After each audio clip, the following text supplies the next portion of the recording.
हम अनुगमन वेग पढ़ेंगे। इसे ड्रिफ्ट वेलोसिटी कहते हैं।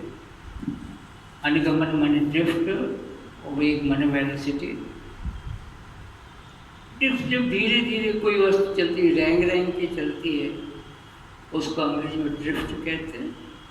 हिंदी में उसको अनुगमन के नाम से पुकार देते हैं। हमको पता है जो चालक की वस्तु होती है, धातु की वस्तुएं होती हैं, इनमें बहुत सारे इलेक्ट्रॉन, मुक्त इलेक्ट्रॉन भरे रहते हैं।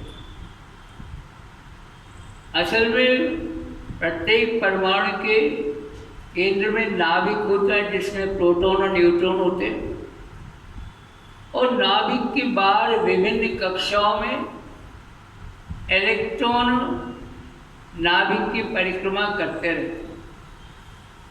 ये इलेक्ट्रॉन पॉली के अपवर्जन नियम के अनुसार विभिन्न कक्षाओं में, विभिन्न ऑर्बिट्स में वितरित रहते हैं। जो इलेक्ट्रॉन नाभिक के निकट की कक्षा में होते हैं, वे नाभिक से दृढ़ता पूर्वक मजबूती से बंधे रहते हैं।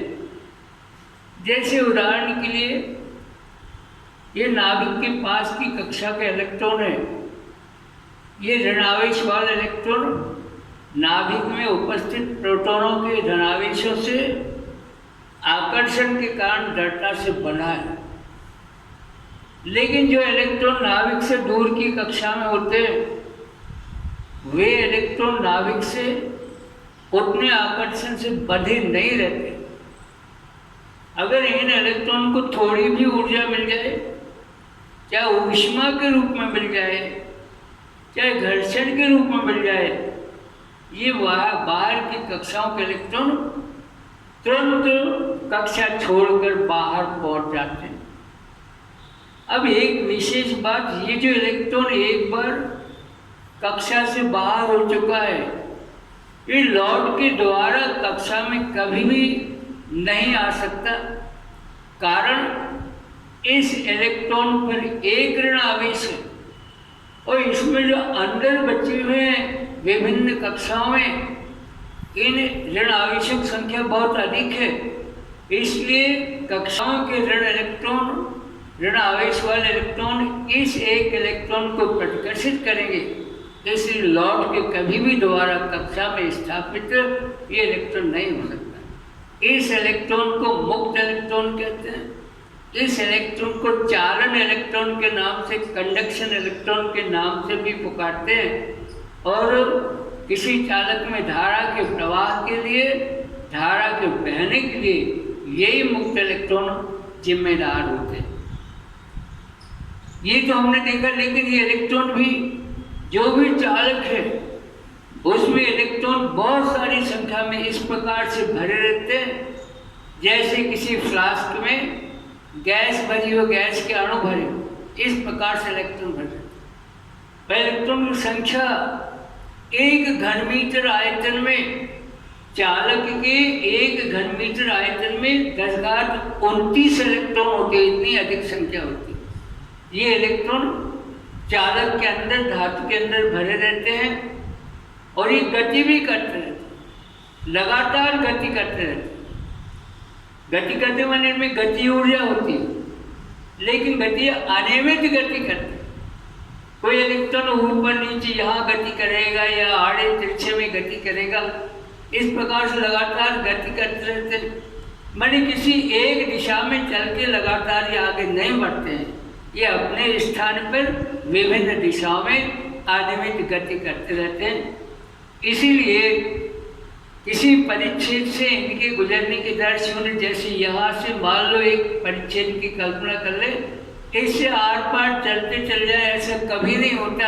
ये इलेक्ट्रॉन यहीं पर कंपन गति करते रहते हैं, अपनी जगह पे बने रहते हैं, वहीं पे कंपन करते रहते हैं। इसलिए किसी परिच्छेद से इनके गुजरने की दर शून्य होती है। अब ये अनियमित गति तो करते हैं, ये बहुत तेज चाल से गति करते हैं। इनकी गति 10⁵ मीटर प्रति सेकंड होती है। एक सेकंड में 10⁵ मीटर ये चल लेते, बहुत अधिक गति होती है। इनका वेग अत्यधिक है, लेकिन औसत वेग इनका शून्य, क्योंकि आगे नहीं बढ़ पाते, वहीं पे गति करते रहते हैं। यहाँ देखें अपन, जब इसका औसत वेग तो 0 हो गया। वाय विद्युत क्षेत्र लगाएंगे हम, तो इलेक्ट्रॉन धनावेशित कण, ऋणावेशित कण है, ये धनावेश की ओर गति करेंगे। और यहाँ पर इसको नीचे भी बताया, ये धनावेश की ओर गति तो करेंगे लेकिन स्वतंत्र नहीं कि गति करते चले जाए। रास्ते में इनको असंख्य बहुत सारे बीच में धनावेशित कण पड़ेंगे। धनावेशित कण माने वो परमाणु पड़ेंगे जिनमें से इलेक्ट्रॉन निकल चुके हैं। इलेक्ट्रॉन निकलने पर जो शेष परमाणु है वो धनावेशित कण है।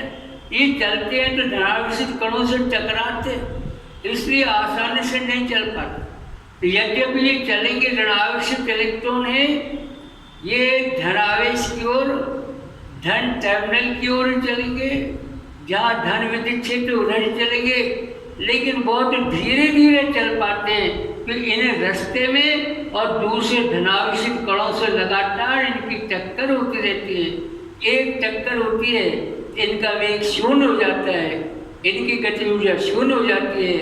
लेकिन ये जो वायुविद्युत क्षेत्र है, इसके आकर्षण के बल के कारण ये फिर आगे बढ़ने लग जाते हैं।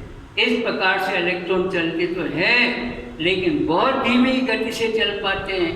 इनका जो औसत वेग होता है, जिसे हम अनुगमन वेग के नाम से पुकारते हैं, ये 10⁻⁴ मीटर प्रति सेकंड होता है। केवल 10⁻⁴ मीटर, माने 1 सेकंड में 10⁻⁴ मीटर चलेंगे।